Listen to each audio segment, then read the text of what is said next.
All right, so we're moving along in my classrooms to exploring the Western canon, the second one. The first one was the Greek myths, where we went through all the myths in Ovid's Metamorphoses. We read the entire book, chapter by chapter, just to create a foundation so we know what all the myths are that Homer presupposes that you know.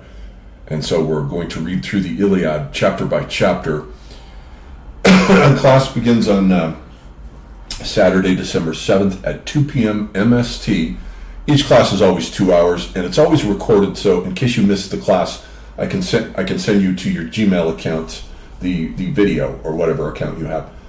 And it will continue for 7 more Saturdays till February 1st. It'll cross over 9 Saturdays because I've left out the weekend that's connected to Christmas.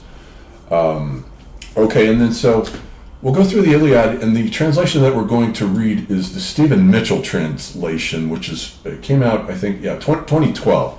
So not that long ago. And I went back through an article in the New Yorker where a guy was writing, when this came out, he was writing and comparing, he just highlights one paragraph in the Iliad and then compares it to the Fagles translation, the Fitzgerald translation, the Lattimore translation, and then he comes to Stephen Mitchell's translation of the same paragraph, and it's the bomb. This dude knows what he's doing. He's the best translator of Rilke by far. He himself is more or less has the sensibilities of a poet. And for the good translation, you can't just be an academic who knows the language. You have to also have poetic abilities. That's the whole thing about translations, and why there are so many bad translations of ancient works. You get an academic who thinks he knows a thing or two because he's mastered Greek, so he can go in there and just literally translate it, and it doesn't work that way. You have to have a poetic sensibility to produce a beautiful translation of any work into any language. And there's always a diminishment no matter what. There's always going to be a diminishment, a loss. But we can get a good echo. And then I encourage you to read also this book, The War That Killed Achilles, The True Story of Homer's Iliad and the Trojan War by Carolyn Alexander. It is excellent. She's written best-selling stuff like The Endurance and The Bounty. So her style is very easy to read. Just reads like a novel. Just zip right along through it. It's absolutely excellent. Highly recommended. Ken Burns liked it here too. Spectacular and constantly surprising. He should make a video series out of it.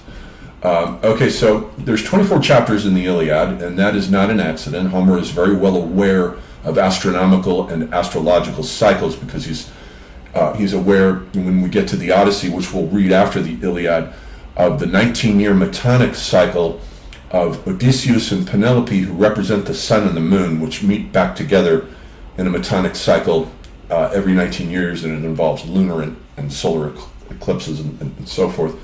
So he knows what he's doing. He knows that it corresponds to the 24-hour day, and he's got astrological symbolism woven all throughout. This guy knew what he was doing. Don't let scholars tell you that he didn't know anything about astrology. I can tell that he did. This was a very sophisticated individual on the level of sophistication of, let's say, the anonymous author of Beowulf, which is an incredibly intricate and sophisticated epic.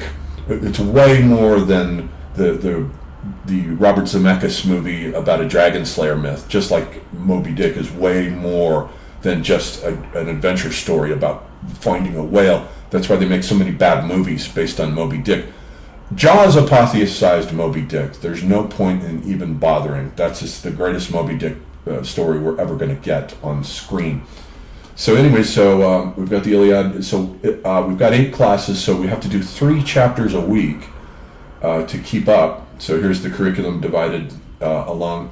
So we'll meet not this Saturday, but the next Saturday, and I'll presuppose that you guys have read the first 3 books, and then we'll just start from there, and we'll go rollicking through the world's greatest, or one of the world's greatest. The Mahabharata probably has it beat. It's, 12 volumes long, or 18? I forget.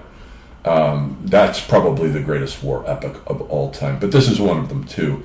$250 to attend class live, but if you just want me to send you the videos of the discussions, $150 for that.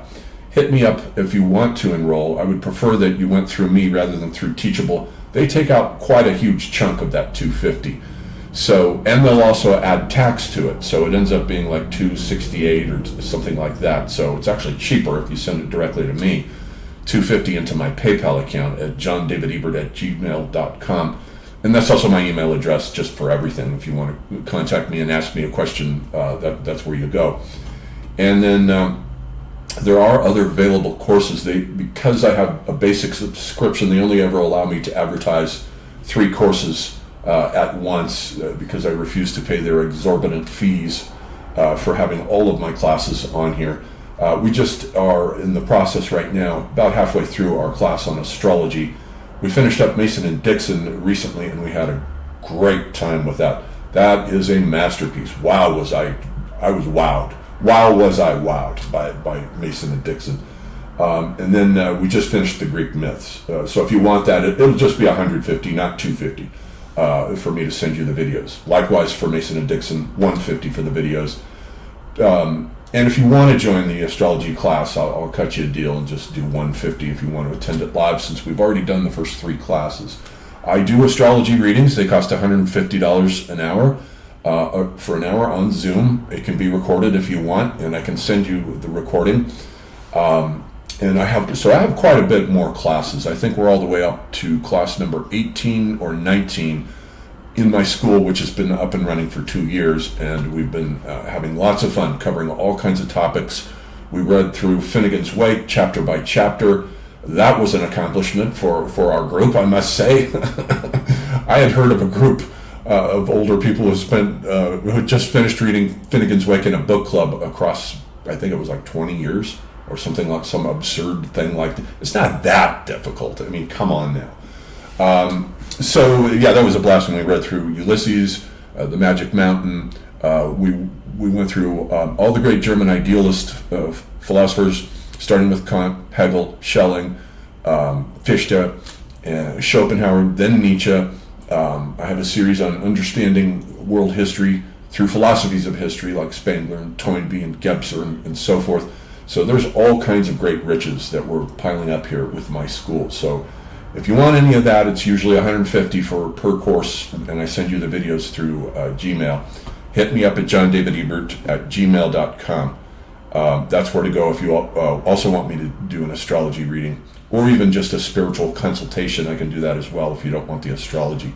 But the astrology really does make it crystal clear. It focuses spirituality almost like a lens, like the lens of a telescope, only it's focusing on your astral body, not your physical body. Okay, that's it. I'll see you in class.